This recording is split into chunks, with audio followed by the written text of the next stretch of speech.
यानंतर बघूया जिल्ह्यांच्या बातम्या।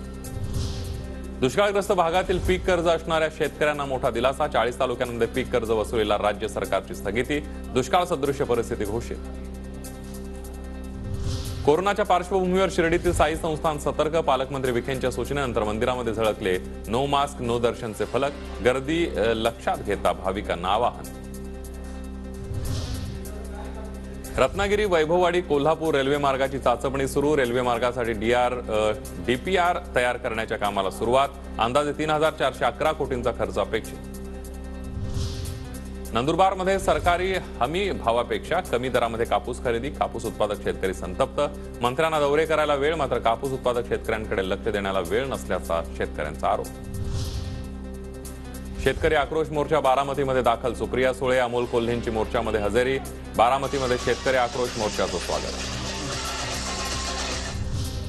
पुण्याच्या मावळमध्ये रब्बी हंगामामध्ये ज्वारी, हरभरा, गहू पिकासोबतच यंदा टोमॅटो पिकाची लागवड। कृषी विभागाच्या सल्ल्यानं रब्बी हंगामामध्ये यंदा टोमॅटोची लागवड। नागपुरात वेगळ्या विदर्भाच्या मागणीसाठी आमरण उपोषण। ज्येष्ठ विदर्भवादी नेते वामनराव चटप यांच्या उपोषणाचा आजचा तिसरा दिवस। आगामी निवडणुकीच्या पार्श्वभूमीवर विदर्भवाद्यांचं आंदोलन।